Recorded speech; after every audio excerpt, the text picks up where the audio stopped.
Welcome to Complex Analysis Lesson 24 on the topic of conformal mappings. We'll define conformal mappings, we'll look at some examples, and then we'll look at a particular type of conformal mapping known as a finite linear transformation, and we'll give some examples of those too. Conformal mappings preserve the angles between smooth curves. In particular, they preserve the angles between tangent vectors to a given point where two smooth curves intersect. Let's try to define that a little bit more formally. So let f be an analytic function and gamma a smooth curve which goes through a point z sub 0. F maps gamma to another smooth curve zeta via composition, and the tangent vector at z sub 0 to gamma is given by the derivative of gamma evaluated at t sub 0, and then that gets mapped to the derivative of zeta evaluated at t sub 0. So that's the tangent vector in the codomain. So those are just definitions that we need in support of the definition of a more formal definition of conformality, which I'm showing here. So a function f is conformal at a point z sub 0 if it rotates the tangent vector of any smooth curve gamma which passes through z sub 0 by an angle alpha and scales it by a factor s. So the key thing here is any smooth curve through this point z sub 0 is going to have its tangent vector when it's mapped by f, rotated by an angle theta and scaled by a factor s. Just what I'm kind of repeating myself here in the second sentence. So I just said this, that the key point here is any. The other point I wanted to make here is that the point is important. So a function f can be conformal at z sub 0 and z sub 1 and an infinite number of points, but for each point the angle of rotation could be different as well as the scaling factor could be different. I'll show an example of that. In fact, that's more typical, that you have a different angle of rotation depending on the point.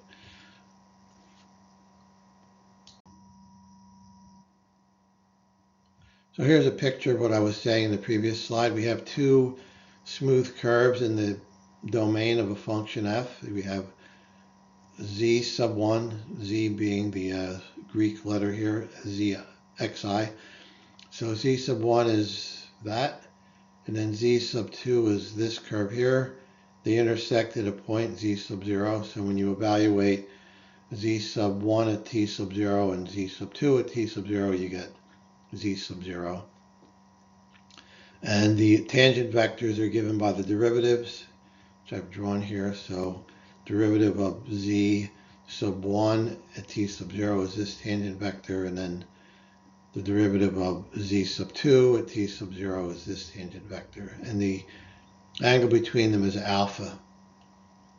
So when we map these two functions by f, you get this curve here, f of z sub 1, and you get f of z sub 2. And the angle between the tangent vectors is preserved. Assuming the function is conformal, it has to be alpha, and the scaling is the same. So if z sub 1, this vector here, derivative of z sub 1 evaluate t sub 0, if this is scaled by 1.5, say that's 1.5 times the length of this, then this vector here needs to be 1.5 times that. So the scaling is preserved. So let me just repeat what I said here just to emphasize the point. So on the left, we have two smooth curves, z sub 1, z sub 2. They both they intersect at z sub 0, and the tangents at z sub 0 are given respectively by the derivatives. Z sub 1 evaluate t sub 0, and derivative of z sub 2 evaluated at t sub 0. and the angle is alpha. Then we map these two curves with by our function, conformal function f, and we get this curve here, f of z sub 1, excuse me, and f of z sub 2. The angle between the associated tangent vectors is preserved, and the scaling factor s. So if this function is multiplied by s to get this, then we multiply this function by s to get this vector here. And again, that's independent of any two curves we pick. The angle has to be preserved if the function is conformal. On the next couple of slides, we have an example of conformal mapping. We have here z sub 1 and z sub 2, which I've graphed, and here's the equations. Basically, z sub 1 is a cubic, and z sub 2, the dotted one, is a parabola, quadratic. We've taken the derivatives here. We can use the derivatives to find the tangent vectors, which we'll do in a second. And the two curves intersect at the point 1 plus 2i. So if you put in 1 for t, and both of these, you get the point A here. Then to compute the tangent vectors, we have the tangent vector to z sub 1 at the point A is 1 plus 3i. You see here, this goes over 1 and up 3. I just moved it from 0 to have the initial point at A and then the terminal point at B. And then we plug in 1 into the derivative of z sub 2.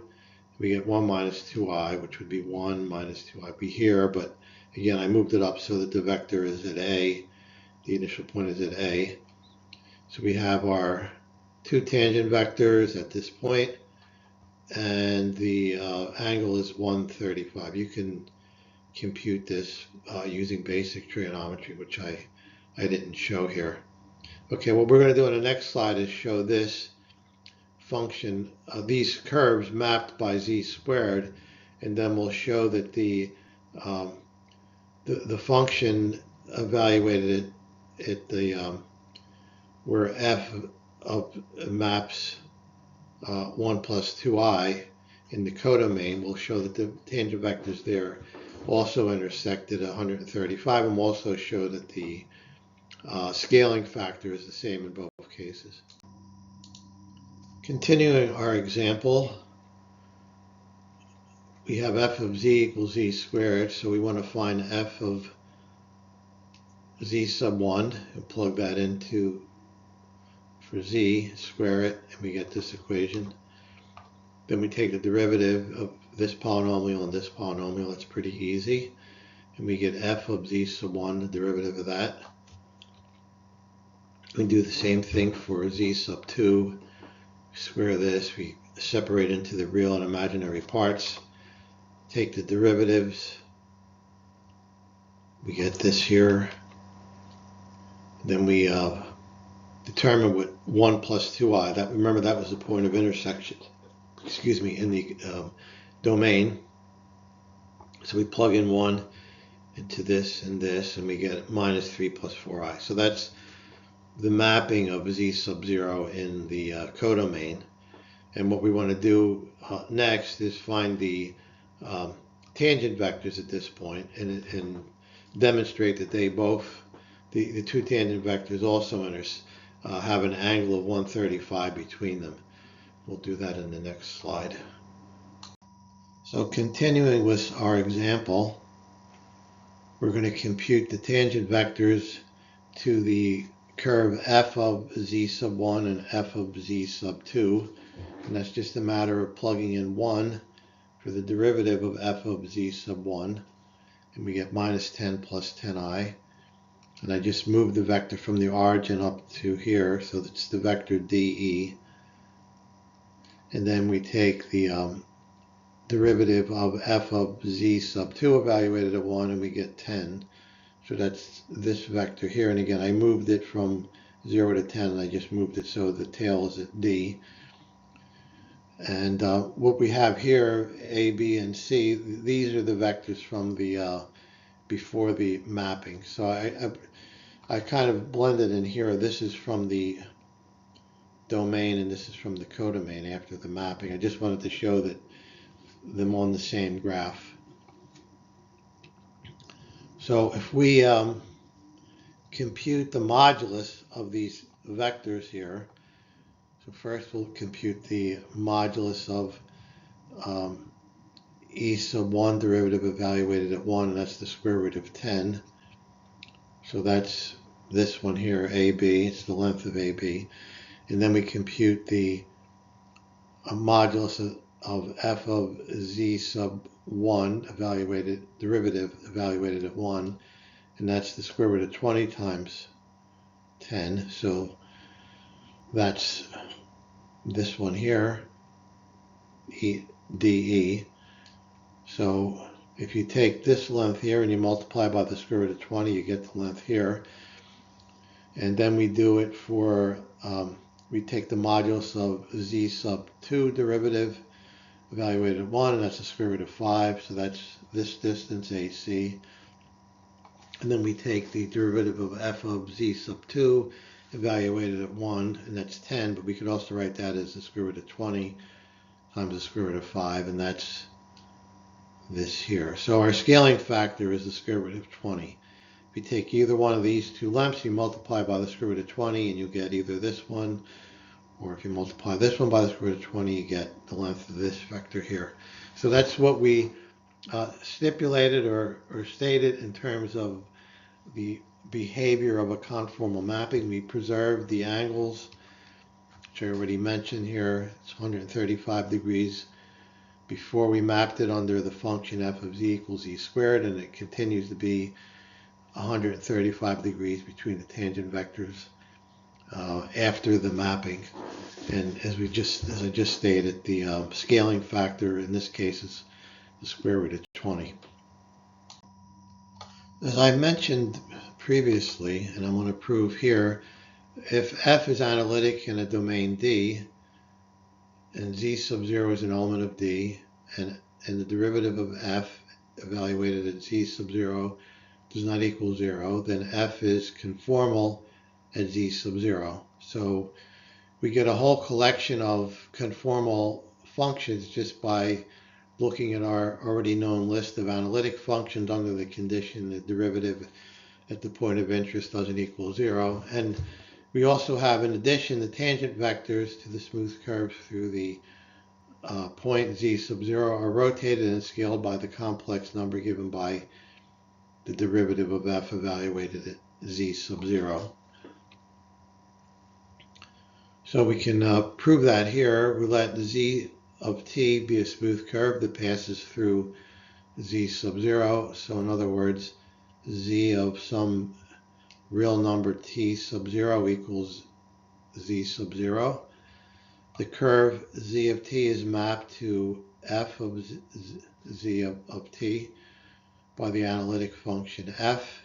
So this is just a composition of f with z, and that means we can use the chain rule to take the derivative, which I've listed here. So the derivative of f of z evaluated at t sub 0 is the derivative of f evaluated at z evaluated at t sub 0 times the derivative of z evaluated at t sub 0. And then we can just substitute in z sub 0 for z of t of 0. We get this expression here.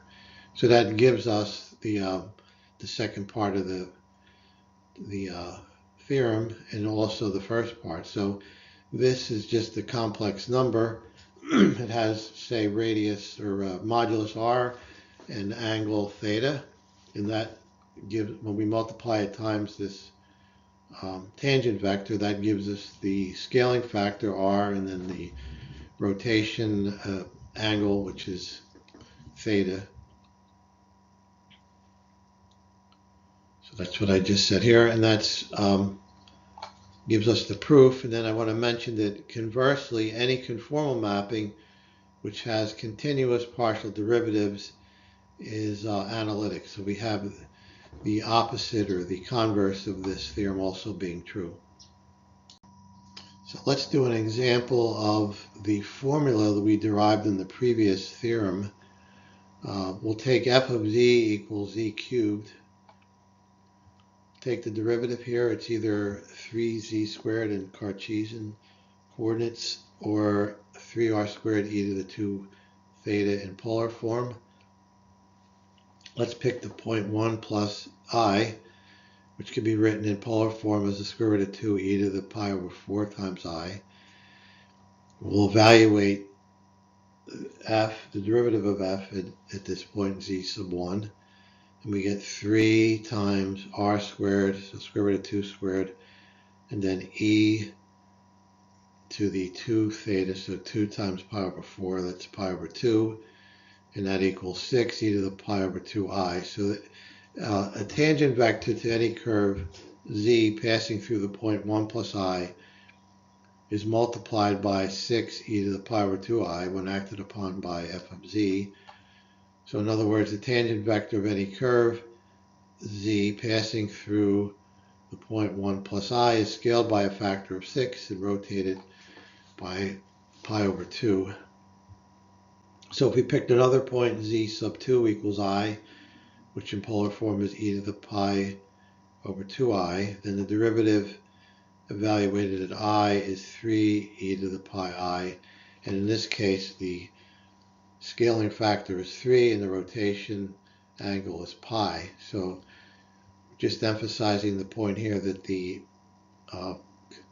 conformality depends on the point that you pick, and you typically are going to get a different scaling factor and a different rotation angle for different points.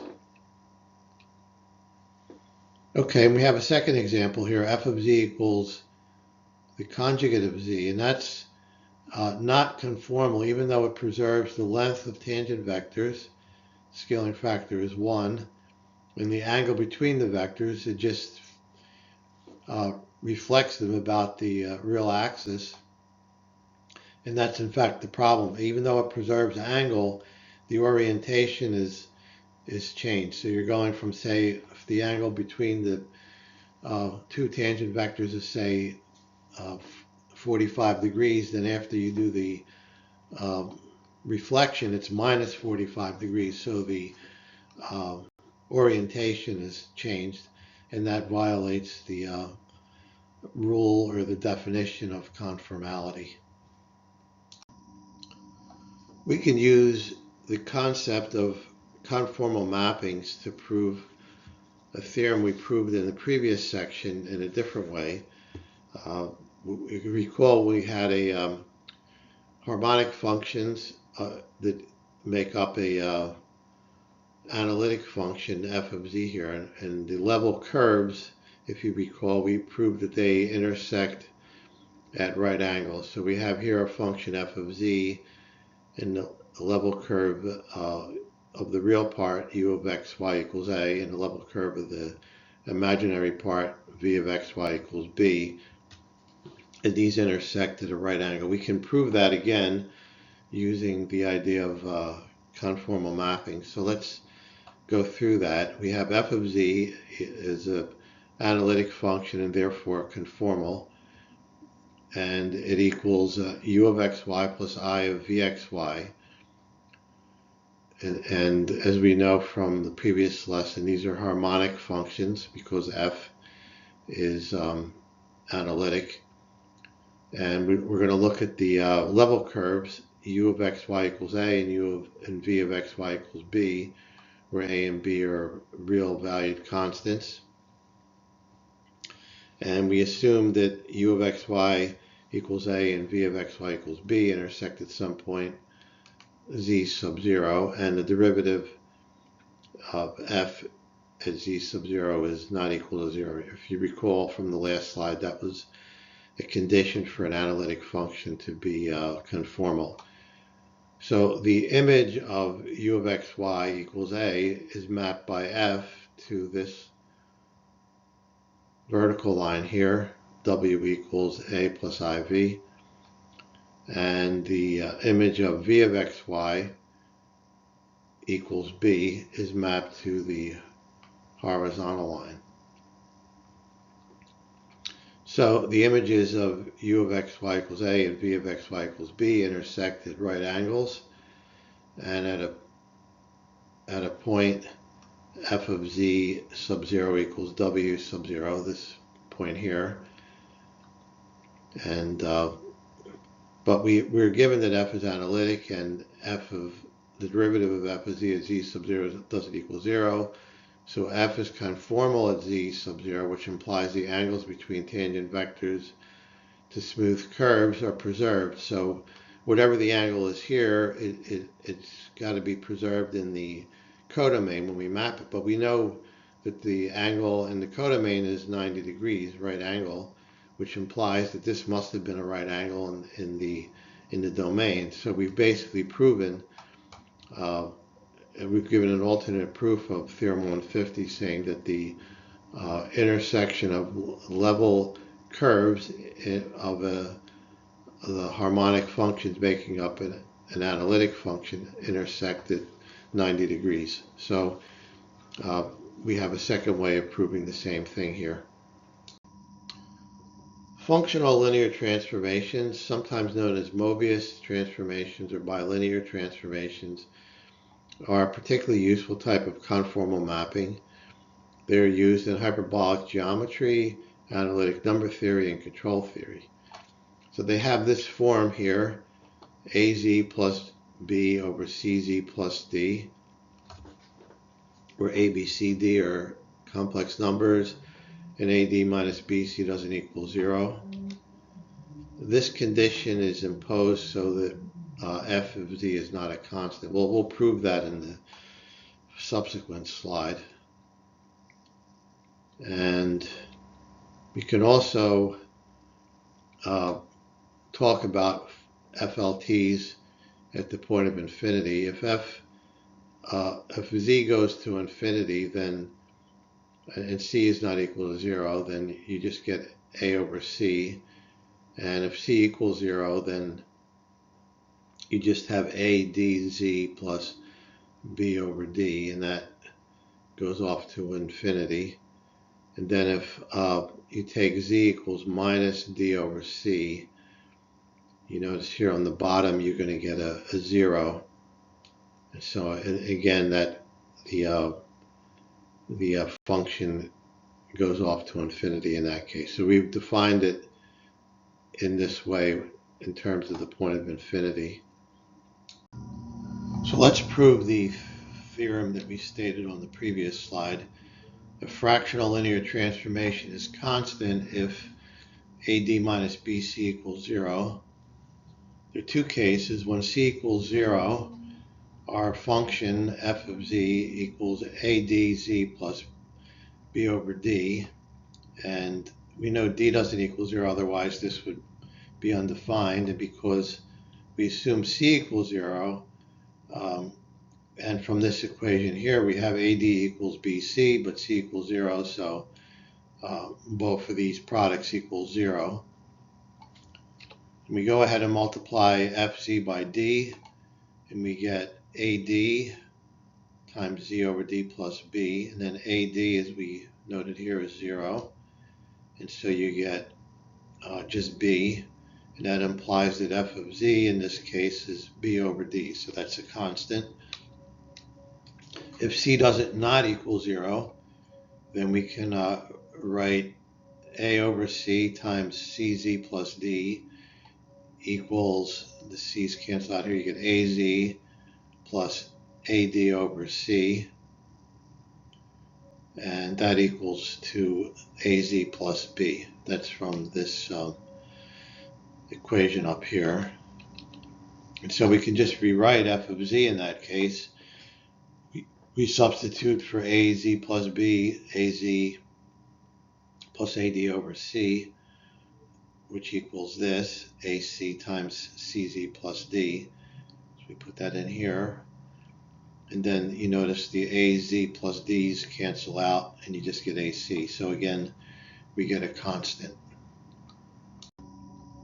So we're going to look at a special case of FLTs where the denominator is 1, so c is 0 and d is 1, and we just get az plus b left. we let A equal R e to the I theta in polar form, and then we'll keep B in this form here, x plus I y. And so the FLT is basically a rotation by theta, a scaling by R, and then a transposition x units along the real axis, and y units along the imaginary axis. Let's look at a particular one here. G of z equals 2 times e to the pi over 2i z plus 1 plus I. Let's start with this figure here. I just kind of made a general shape. So the first thing that happens is you rotate it pi over 2, so 90 degrees in counterclockwise, and then you scale it by 2, so this is twice as big as this one here. And then doing the transposition to this term here, it just moves the whole thing up 1 and to the right 1 unit, and you get this figure here. So this special case of an FLT does just to repeat myself, it does a scaling, or does a rotation, a scaling, and then a transposition. Another special case of finite linear transformation is something called an inversion map. It's simply the mapping 1 over z. If we take a circle here, z equals e to the I theta, then the inversion maps it to e to the minus I theta. So it still has radius 1, but the direction is different. So if we went from theta equals 0 to pi here in the domain, then in the codomain, after the mapping, you're going from 0 to minus pi, so you're going in the opposite direction. If you take a circle of radius greater than 1, then when you do the mapping here with the inversion, you're going to get 1 over r e to the minus I theta. So the circle bigger than the unit circle gets mapped to a smaller circle within the unit circle, having the same center. And if r is less than 1, then you have the opposite effect. You have a circle smaller than the unit circle that gets mapped to a circle bigger than the unit circle with the same center. And in general, the inversion maps what is outside the unit circle to the interior of the unit circle and vice versa, which is why it's called an inversion map. So we have another property here. The inversion function maps lines in circles to lines in circles, but not necessarily a line to a line and a circle to a circle. So you can have an example where a line gets mapped to a circle, or a circle gets mapped to a line. So we can prove this. We let w equals 1 over z, and z equals x plus iy. Then we put that in here, substituting in x plus iy for z. Then we multiply the top and the bottom by x minus iy, so this is just 1. You've seen this technique multiple times now. So in the denominator, you get x squared plus y squared. In the denominator, you get x minus iy. And then we can just break this into a real part, which we'll call u, and an imaginary part, which we'll call v. So let's continue with the proof on the next slide. So let's continue with our proof, just carrying over our result from the previous slide. And we're going to start here, or we're going to continue here, I should say, with the equation for a circle is this form here, ax plus by plus c times x squared plus y squared equals d. And if c equals 0, then we get a line. If c does not equal 0, then we get a circle, and I can prove that to you. If you divide this by c, then you get this equation here. Then we can complete the square. We take half of a over c, square it, and add it here. Then half of b over c, square that, and add it here. and then add this term and this term to the right side and call it E. And then this is just x plus a over 2c squared. This is y plus b over 2c squared, and this is the square root of e squared. So we have a circle with center minus a over 2c minus b over 2c. That's the coordinate of the center, and then the radius is the square root of e. So this is, in fact, the equation of a circle if c does not equal 0, and otherwise it's a line. So this is true if and only if. This is true. We've just divided by x squared plus y squared. And this is true if and only if. This is true. Now I've just taken our u, x over x squared plus y squared here, and our v, put that in here.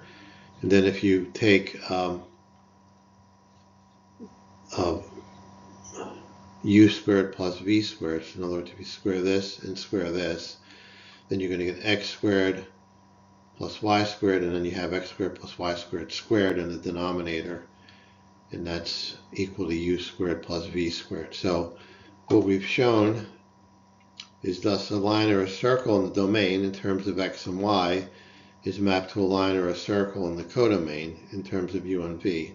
So we have the coefficients a little bit jiggled up here, but if d equals 0, then this is an equation for a line, and if d does not equal 0, then this is an equation for a circle. So just to summarize, the inversion maps every line or circle to a line or a circle. And FLT in general can be decomposed into some simpler mappings, and we're going to show that here. So we start with the general FLT, and we leave the denominator as it is, but the numerator we're going to write it this way. So we have a over c times cz plus d, and you notice the a over c times cz just gives us z, a times z, excuse me, and then the ac times d is ad over c, and we subtract that here, and then we leave the b in place. So this is the same as this, and then we write this first part over cz over plus d, and the cz plus d cancel, and we get ac, and then the second part here, b minus ac over d, is divided by cz plus d. So we can write this as this,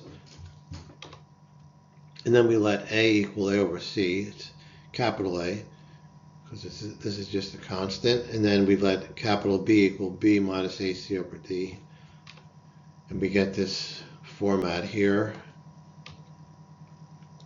And we can break this into different simple functions. The CZ is a rotation. It's just the multiplication by a complex number. So it's a rotation and a scaling. And then when we add the D to it, it's a translation. Then this 1 over CZ plus D is an inversion. And then we scale it by B. So this is an inversion and a scaling. And then the last step here, we just translate the whole thing by A. So what we have is that any FLT can be written as these, in terms of these simpler functions. And notice that a rotation takes a circle to a circle and a line to a line. A scaling takes a circle to a circle and a line to a line. A translation just moves a circle or a line to another position.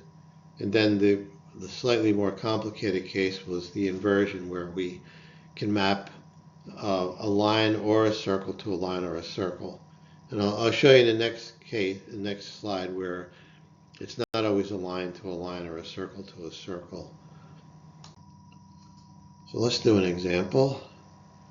We're going to show here that the mapping of an FLT is not always line to line or circle to circle, let's consider the line z equals 1 plus iy under the mapping 1 over z, which is our inversion. We plug in 1 plus iy here for z, then we multiply by 1 in the form of 1 minus iy over 1 minus iy, and we get this expression here. Then we let u equal the real part and v equal the imaginary part. We solve for y in terms of u, and we get this. That's from this first equation here. Let's continue with our proof on the next slide. So let's continue from what we had on the previous slide. We had that u equals 1 over 1 plus y squared, v equals minus y over 1 plus y squared, and then we solve for y in terms of u here. So continuing with that, we're going to take our equation for v, and the 1 over 1 plus y squared part of this is u, so that we have a minus u, and then the y will just substitute in this here. So we have v in terms of u now. Then we square both sides of this, and we get this expression here. And then, of course, the u cancels with the u squared, and we get v squared equals 1 minus u times u, which equals u minus u squared. So v squared equals u minus u squared, which we could write like this. And then we can complete the square, so we take 1/2 of this and square it, and add it here, and then add it to the other side, to the right side, and we get this equation here.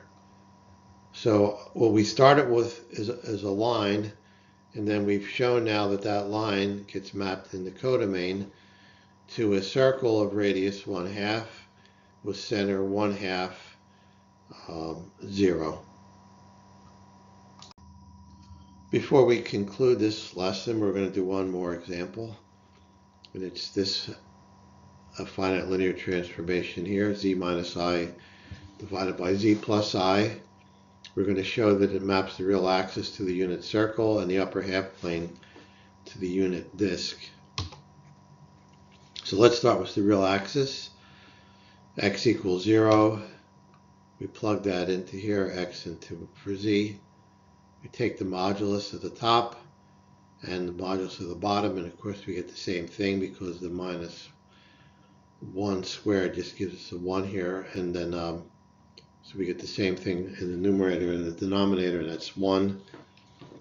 So that shows that the real axis gets mapped into the unit circle. We need to show that every point on the unit circle has a corresponding point on the real axis. And that's something called onto. So we set w equal to x minus I, x plus I, just substituting in x for z. Then we multiply x plus I times w.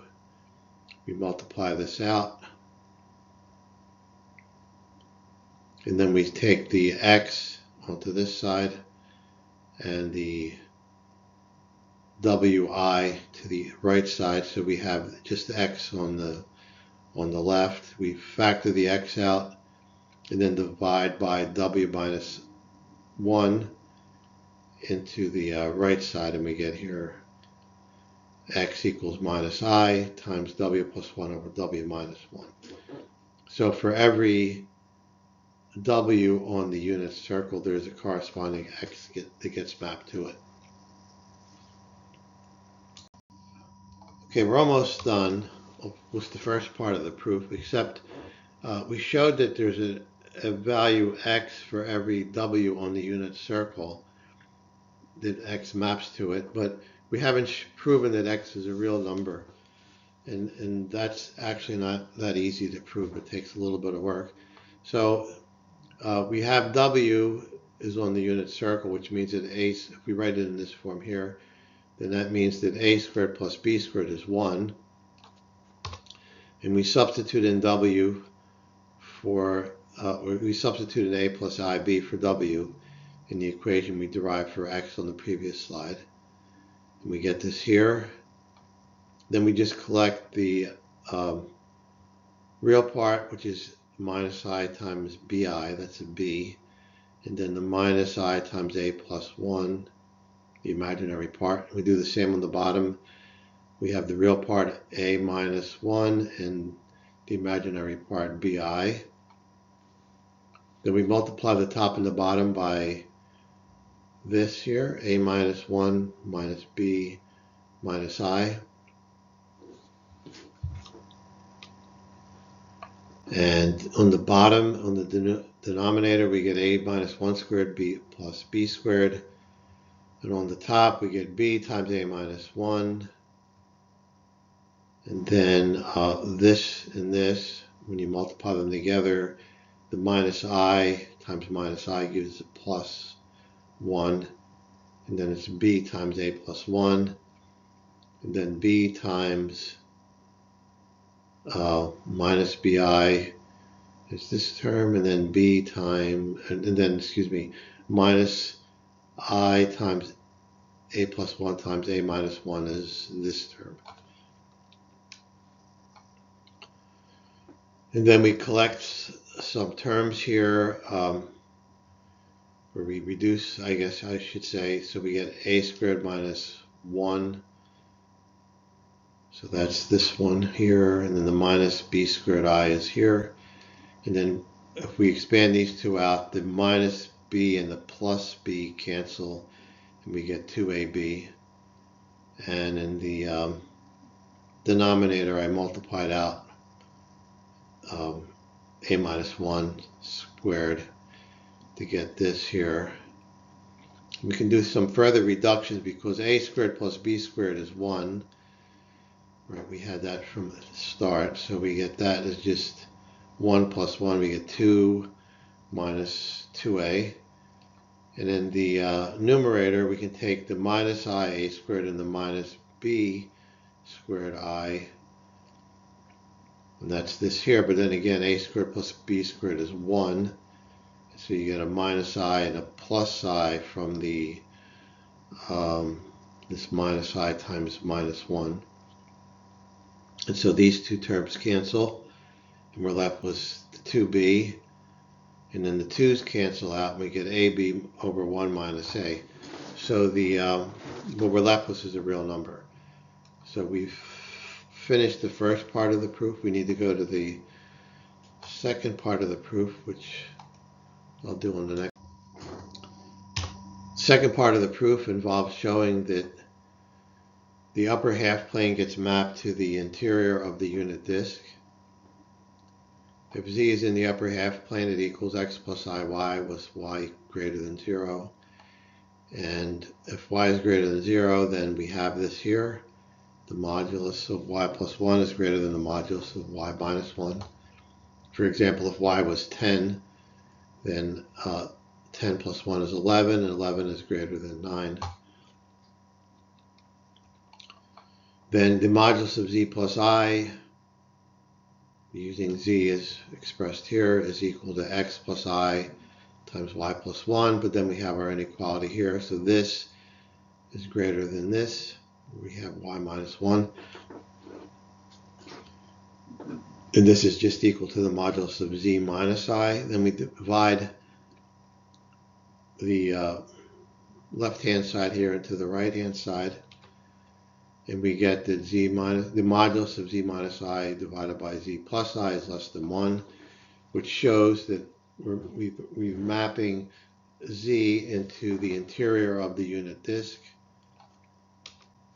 We're still not done. We need to show that the mapping is onto, so we need to solve for z in terms of w. That's not too hard to do using this equation here. And then we also need to show that z is in the upper half plane. So we need to show that z, the modulus of no, we need to show that z is the real part of z is uh, the imaginary part of c, excuse me, is greater than 0. And I'll leave that as an exercise for the reader, but just as a hint, if w is in the interior of the unit disk, then the modulus of w squared, which equals a squared plus b squared, is less than 1. Okay, so that's it for this lesson. I'm going to do one more lesson on Riemann surfaces, and that'll be it for this series. So if you like this, please give it a thumbs up, and I'm happy to take comments also and suggestions for other topics. So thanks for listening.